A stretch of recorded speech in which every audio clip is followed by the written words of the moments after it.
Halo semua, hari ini kita akan membahas mengenai sertifikasi guru dan problematikanya. Sebelum membahas lebih jauh, perkenalkan nama saya Miranda Pratiwi Sembiring, NPM 1805030051, kelas 2A32 Prodi PGSD dari Universitas Quality. Yang pertama, kita akan membahas mengenai konsep dan prosedur sertifikasi guru.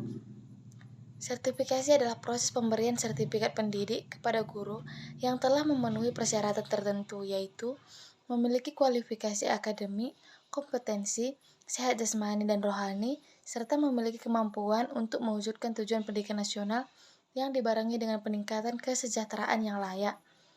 171 sertifikasi adalah proses pemberian sertifikat pendidik untuk guru dan dosen. Sertifikasi pendidik adalah bukti formal sebagai pengakuan yang diberikan kepada guru dan dosen sebagai tenaga profesional.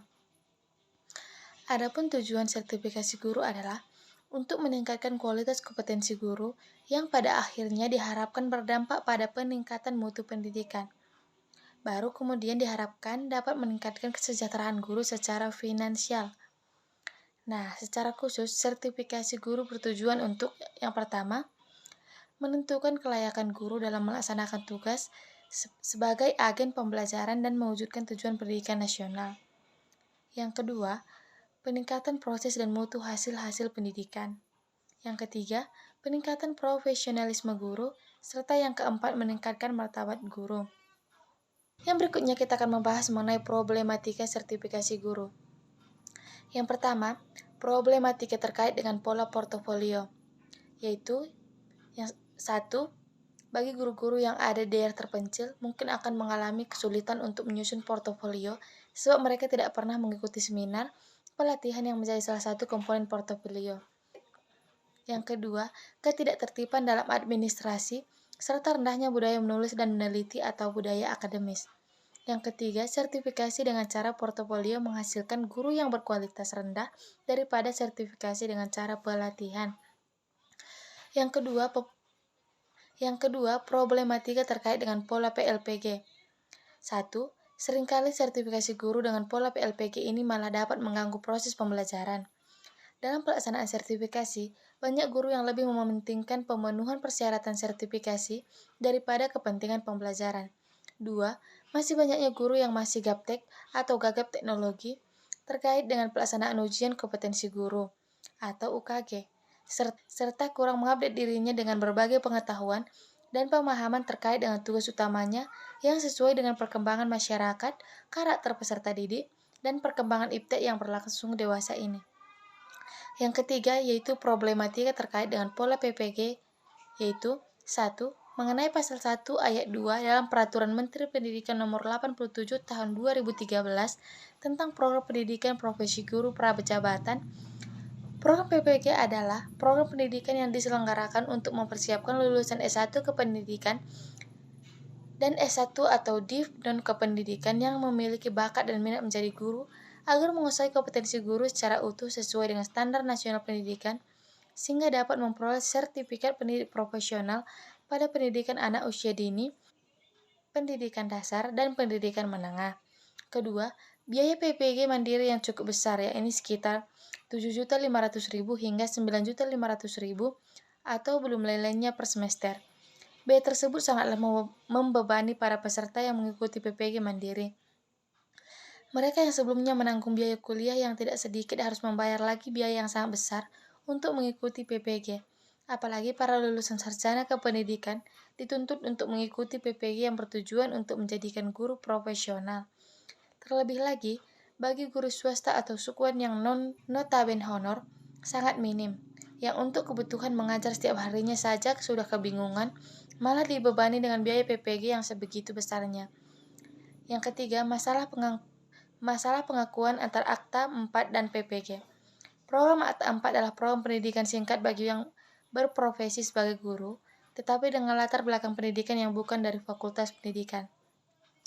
Yang terakhir kita akan membahas mengenai solusi mengatasi problematika sertifikasi guru. Yang pertama, guru yang belum memiliki kualifikasi akademik S1 atau D4 masih cukup besar, yaitu sekitar 57,39%. Masalah ini kebanyakan berada di lingkup sekolah dasar. Sampai saat ini, memang masih banyak sekali guru SD yang belum berijazah S1. Beberapa LPTK pun saat ini masih banyak yang membuka jurusan kependidikan. Terkadang, masalah yang ada di lapangan menunjukkan guru-guru yang bisa dikatakan sudah lanjut usia, atau yang sudah mendekati masa-masa pensiun sudah malas, atau tidak mau untuk melanjutkan kuliah lagi, untuk mengambil S1, dan mereka pun masih menerima tunjangan profesi. Solusi untuk masalah ini yaitu, pemerintah harus benar-benar mendorong serta memotivasi guru-guru yang belum S1 untuk melanjutkan kuliah lagi seperti pemberian beasiswa bagi guru yang melakukan studi lanjut dan harus memberikan sanksi yang tegas bagi guru-guru yang sulit diatur seperti pemberhentian pemberian tunjangan sampai pemberhentian tugas kalau memang benar-benar keterlaluan. Untuk guru pun, perlu adanya kesadaran yang lebih untuk mematuhi peraturan yang berlaku dan bersedia menerima sanksi kalau merasa dirinya tidak patuh terhadap peraturan tersebut. Kedua, masih banyaknya guru berkompetensi rendah. Masalah inilah yang benar-benar substansial. Sekarang, pernyataan yang perlu kita renungkan bersama yaitu bagaimana kualitas pendidikan bisa baik kalau gurunya saja berkompetensi rendah. Padahal guru memegang peranan yang pokok dalam meningkatkan kualitas pendidikan. Peningkatan kualitas guru tidak dapat dilaksanakan secara instan melalui PLPG yang hanya beberapa hari. Kemudian, pemberian sertifikat saja, melainkan juga membutuhkan proses yang sangat panjang. Dalam hal ini, solusinya yaitu LPTK, sebagai perusahaan yang memproduksi tenaga pendidik dan kependidikan mempunyai peran yang penting. Pemerintah justru harus memperbaiki LPTK sebagai penghasil guru. Untuk itu, reformasi dalam penyelenggaraan pendidikan di LPTK harus dilaksanakan dengan baik, dari proses seleksi, proses pembelajaran, hingga evaluasi di kampus harus benar-benar dilaksanakan dengan sebaik mungkin serta penuh rasa tanggung jawab, bukan sekadar formalitas dan kopas atau copy paste semata, karena output yang dihasilkan harus memiliki kualitas serta kompetensi yang unggul. Yang ketiga, mengenai pelaksanaan sertifikasi belum kelihatan membawa dampak dalam peningkatan kinerja guru. Padahal pelaksanaan sertifikasi guru ini diharapkan dapat meningkatkan kinerja guru.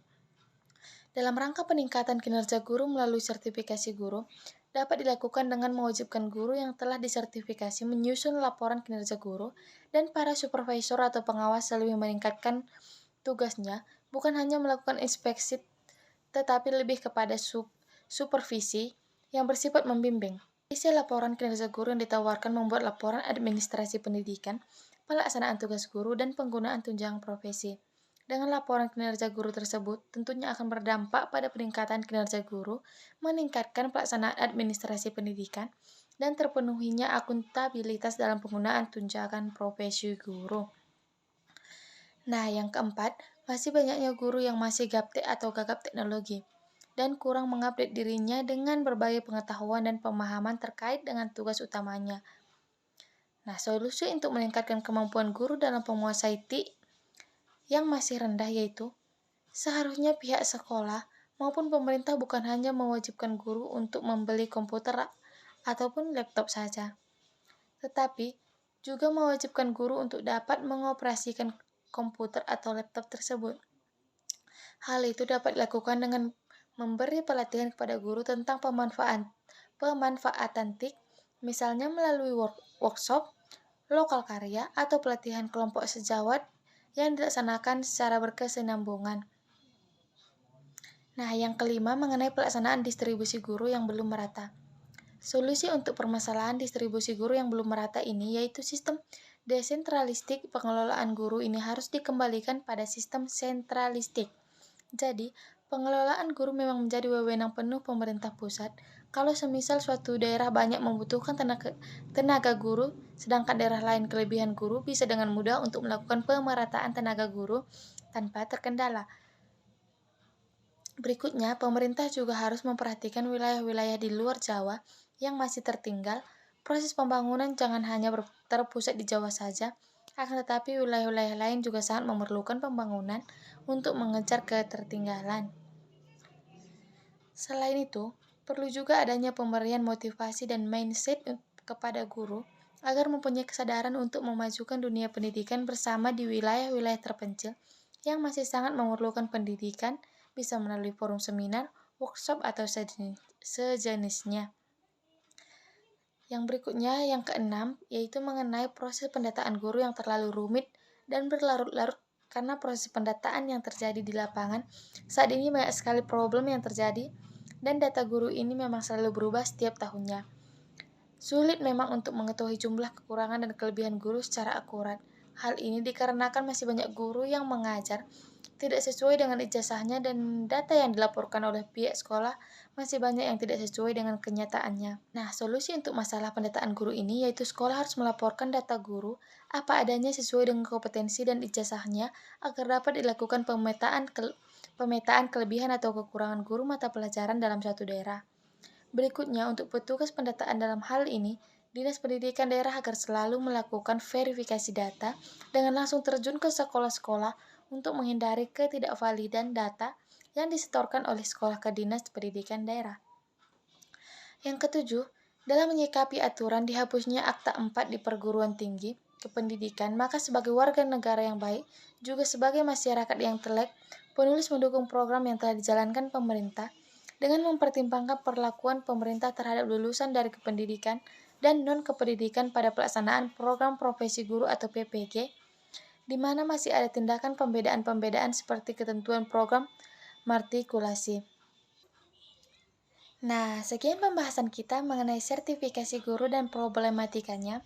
Jika ada salah kata maupun tindakan saya minta maaf. Terima kasih.